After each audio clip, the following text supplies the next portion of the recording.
Immanuel Kant, the 18th century German philosopher or thinker.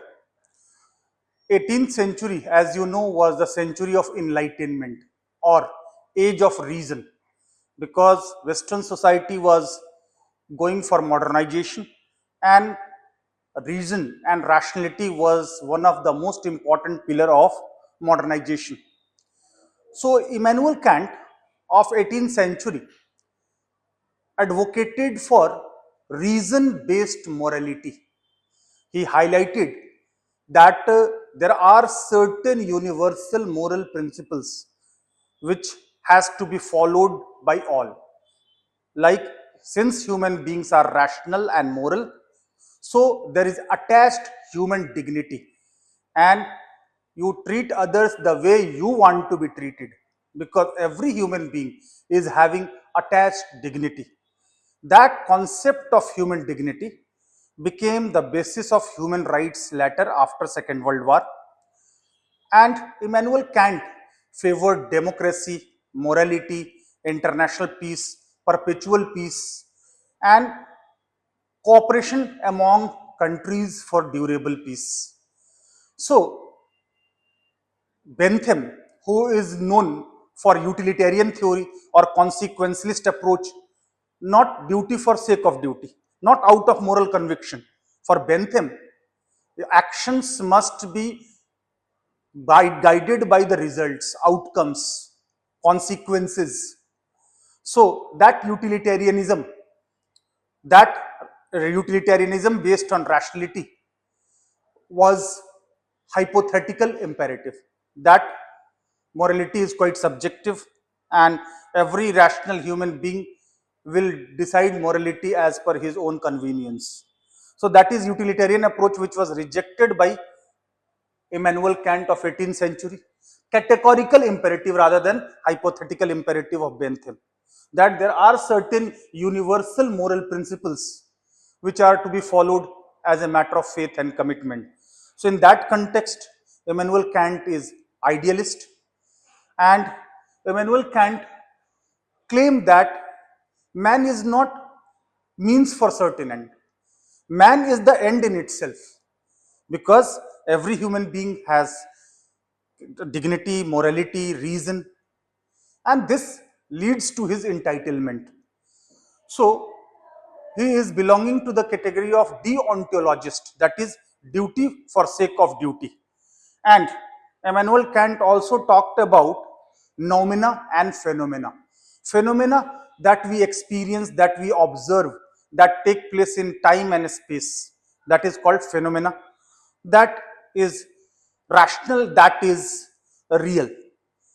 But phenomena, but noumena, the domain of God, which we can't understand, because our limitations and our knowledge having limitations, having filters, we see the things based on our conditioning, our socialization, our glasses, our filters of knowledge, our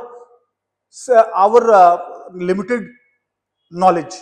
We cannot go beyond that. We cannot understand the domain of God that exists in itself, that thinks in itself, that is domain of God.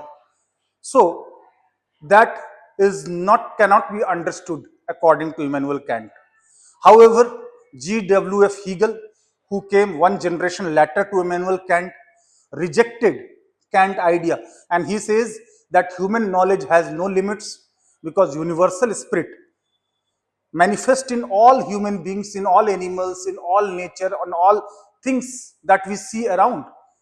And G.W.F. Hegel claimed that whatever is rational is real, and real is rational, and ideas are real.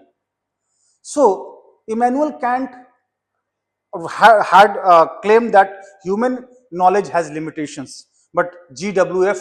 Hegel claimed that unity of opposites, that noumena and phenomena both can be understood by reason, both can be known by our knowledge, both can be understood, both are rational and real things are interrelated, and ideas are also related. Unity of opposites. That was the concept of Hegel. But Hegel favored war, Immanuel Kant favored international peace, while Hegel glorified war. Hegelian thought became the basis of fascism, Nazism, war, because Hegel claimed that war take place as per the divine will, and Hegel claimed that state was march of God on earth, and universal spirit manifests itself in a different way. And Hegel is philosopher of all philosophers because he integrated all sources of knowledge, be it empirical observation, be it reasoning, or be it the other methods that he integrated. So Hegel claimed that the things which are visible, the things which are not visible, the things which are phenomenon, the things which are phenomena, they are all integrated, just tip of iceberg.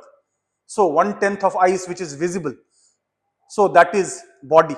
Manifested part of spirit is body, unmanifested part of body is spirit, but body and spirit are same, they are integrated, they are one, they are not separate.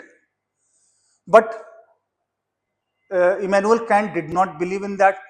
So Immanuel Kant, 18th century thinker, also highlight his very famous book, Critique of Pure Reasoning. So there are limitations of pure reasoning because we see the things from filters of knowledge. And this is the reason why he claimed that there are limitations of human knowledge. And Hegel also wrote Philosophy of History, that historical evolution, human development removes contradiction through dialectic process, thesis, antithesis, synthesis, and finally, with the manifestation of the state, which represents universal spirit, there will be end of history. That is called historical dialectic idealism of Hegel, while Marx gave historical dialectic materialism. So Hegel, end of history when the state will be manifested, because state represents universal spirit, while individual represents universal egoism. So often Immanuel Kant is referred whenever we talk about ethics, when we talk about morality, we talk about human dignity, when we talk about deontology, when we talk about human rights, when we talk about international peace, whenever we talk about democracy and reasoning rather than superstitions. Thank you.